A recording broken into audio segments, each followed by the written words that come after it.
Hey, Hey, can you hear me, LP? I can, man. How are you? Sorry I'm late. No Yeah. problem. You are not late. I mean, by LA standards, I think you're early. You're nice. Oh shit, Miss Pac-Man in the back, making an appearance. Thank you That's very much. I mean, those things are cheaper than you think they'd be to get. Am I getting you from Los Angeles? funny. I'm in Los Angeles, yeah. But you're originally from Long Island. I do want to talk with you about that a little later, if you don't mind. Uh, eh, we'll see. So you have a big live. Brooklyn originally. Well, I mean, we can talk Huntington all day here, but back to you. You've had this big live stream coming up on the 1st. Is that the first time you've ever done a live stream like this before? Yes. I've never done one before. The new thing. It's all the rage. It's all the rage. The kids love it. Yeah. And somebody like you who's been around a long time, I have the feeling that you could do a Well, on that 3 hour long, a little longer. What's that? show. You're vintage. That's a simple point here. Wow. All right. Somebody like you, I'm sure. Deadpool. Well, I'm sure that you could do a 3 hour show if you really wanted to, but any idea how long you're going to be playing on the 1st? I think probably over an hour, something like that. Yeah. 75. Is it a play the hits kind of thing, or you don't know yet? It's a yeah, man. It's like I'm gonna play like my normal kind of set, with a few surprises, I think. Hopefully. We'll see. Definitely looking forward to that one. And if it goes well, could there be a second LP live stream? Yeah, I guess so. I mean, depending on how long we're in this shit for. Well said. Well, focusing on your career a little bit, you just signed with Dine Alone Records in Canada, which has put out so many great artists over the years. Did you seek them out, or did they seek you and your team out? I don't know, to be honest. I think we sought each other out. We it's like when you become friends with someone that's cool, you just know you're both like cool, and then you hang out. I don't think I don't know who saw who first. Yeah, it's an interesting label in that a lot of major label artists use it for their side projects. For example, Nate from the Foo Fighters put out his solo album Lieutenant on that label. Yeah. What made you choose that label instead of trying to find another major? Because you are somebody who survived the majors, and so many of the hits that you've written for other people have come out on majors. I don't know. I just thought that we thought they had the best of what we wanted. Plus, it sounds like Dying Alone, which I think is amazing. Are you an expert at dining alone? I don't know if you've ever heard of the comedian Fred Stoller, but he used to have a blog about the art of dining alone. I'm not actually good at that. No, I like to look across at my beautiful lady when I'm dining. That's my go-to. Makes sense to me. So your career is very multifaceted in that people know you as a solo artist who has hits, but then other people know the songs that you've written for other artists. Was the goal outright to write for other people, or was that kind of an accident? It was basically a save my career kind of thing. I was on 2 major labels for like 3 years. My first 2, Island Def Jam and Universal, and then no records came out, and then one of my songs got cut by the Backstreet Boys, and then I started writing for other people, and I was just like, oh, okay, this is cool. Actually, I don't have to like deal with people, messing up my my life as far as like making me do music I don't want to do, or making me look a certain way I don't want to look. I mean, that's not possible. But yeah, so I just like went into it, and I loved it. I didn't really, to be honest, at the time, miss playing for people at all. And I think if it went longer, it was only like almost 2 years that I was just writing for other people. So if it went on longer, maybe I would have missed it. But I think it was a good thing, and it was really good for me as a songwriter. Right. There seems to be more artists who had major label deals who are now writing for other artists than not. The first artist I really noticed that was doing that on a large scale was Butch Walker. And then I noticed Dan Wilson wrote that huge Adele hit and so forth. Who was the first artist that you really noticed who did the major thing and then found success as an outside writer? Gosh, there's so many, but I mean, uh, yeah, I'm trying to think. That was like a minute ago now. But it's like I don't think it's people that people would know, to be honest. It's just like like a guy like Kid Harpoon, who was an artist and then went on to write all the like huge Florence stuff and Jessie Ware and all that shit.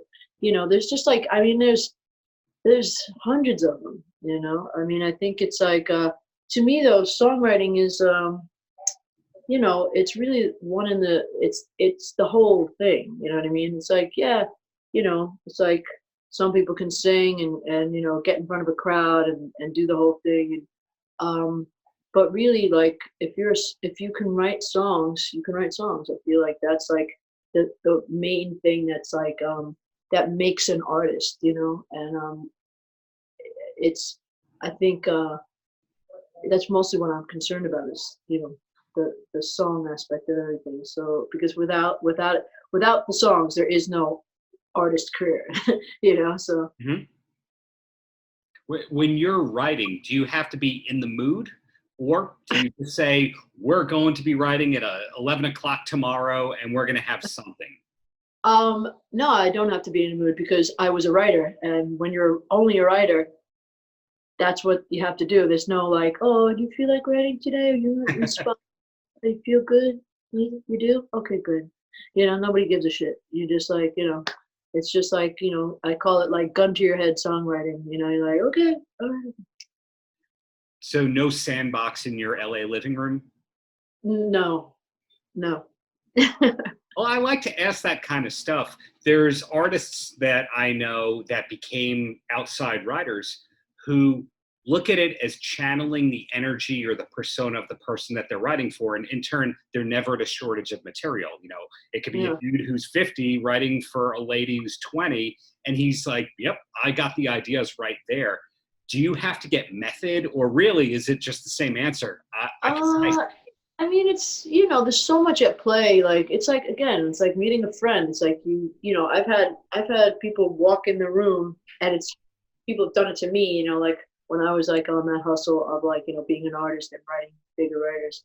But like, the person walks in the room and you just immediately go, like a title pops in my head, or like brief encounter as far as like, like getting to know each other, and I'm immediately just filled with like a concept that like I run by them.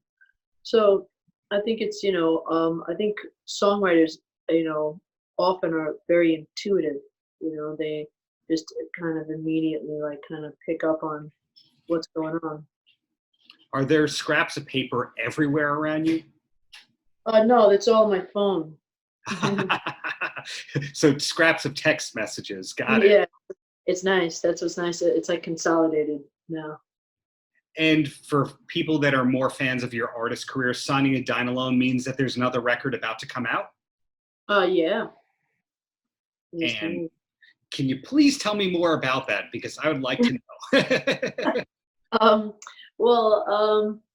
I mean, I have about enough material at this point for 2 records. I've been really like, I don't know, I was on a roll before the whole pandemic, and then since I've been home, I've added even more songs to the pot, but because I felt like I had it already. And even as recent as last week, we got another one. So I don't know. I've been very inspired, and it's been like I kind of just there's nothing you could do about not touring. So it's like and what a wild time. I mean, this is I don't know. I mean, it hasn't happened in the history of rock music. Like no.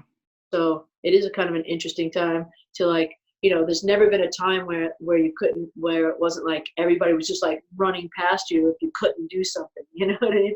Like it was like it's like this is the first time, like the opportunity is passing everyone. You know what I mean? Usually it's like an opportunity for someone else. But I think the opportunity here lies in the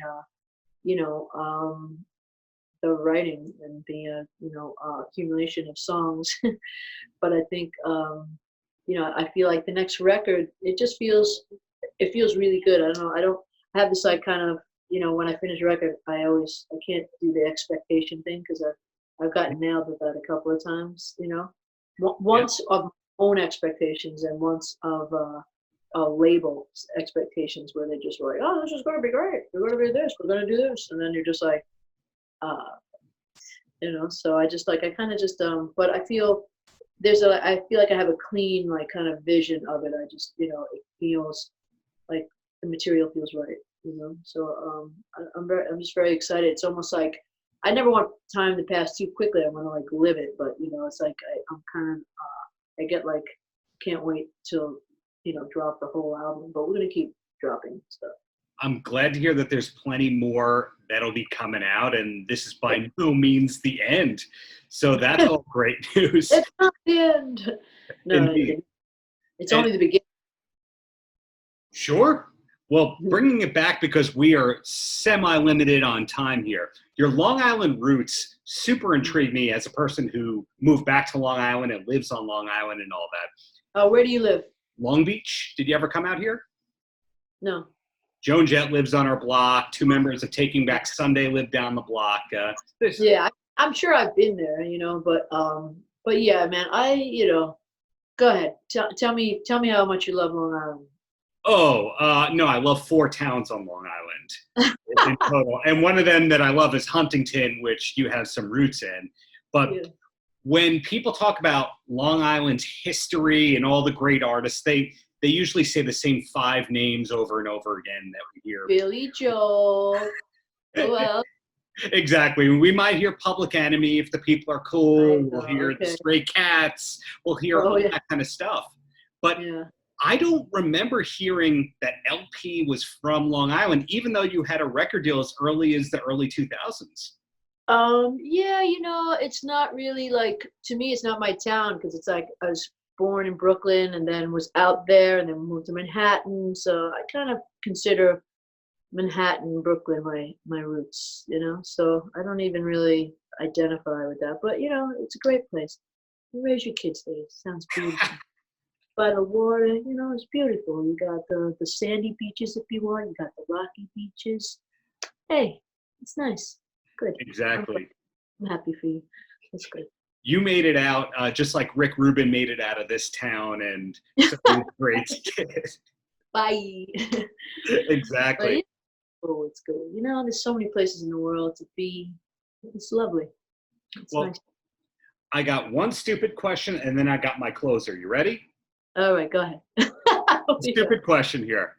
Have you ever gotten offered something, job-wise, career-wise, and the people thought that they were sending it to the rapper LP, EL-P? Oh, wow, you're full of my favorite topics today. Oh, let's see. No, never. But I mean, it is spelled differently. But I'm loving me that Run the Jewels new record. So good. It's so sick. But yeah, no, that's never happened. And similarly, ELP, Emerson, Lake Palmer, nothing ever has come to you that was meant to go to that. Oh, wow. Nope. Who is that? What is that? Emerson, Lake and Palmer, the Emerson, Lake and Palmer. Yeah. What's that song? What's their big song? Oh, many, many songs. But if you have to ask, you shouldn't know. Tell me, what's the biggest one? What's that song, Welcome to the Show? That was one of them. And all their songs are like 12 minutes and have keyboards. So it's nothing to do with what you do for a living. Those little pop ditties. All right. Well, sorry, I didn't mean it. Hey, it happens. So in closing, LP, any last words for the kids? Any last words for the kids? Oh, listen, kids, always, bring a towel when you go to the beach. Not I just stole that from South Park, obviously, but but it's really nice talking to you. What do you got? What's all those pictures in the back? What do you got there? So I started writing for newspapers and all that when I was in high school, and that's like pre-internet in a way, or the early days of the internet. So they used to send you all the 8x10s of the people you were interviewing because they didn't have JPEGs and GIFs. So it's like say that again. I'm sorry. Like the dry cleaners. Exactly. So we got Slayer next to Tony Danza, next to Florence Henderson, and No. if I get an LP one, that's going to go on the wall. We're going to take down maybe Wayne Newton. I'm sending you one. Cool. Best day of my life. Thank you so much for your time, LP. Looking forward to your August 1st live stream. Have a great day. I'll see you there. I'll see you out there. Paltrocast.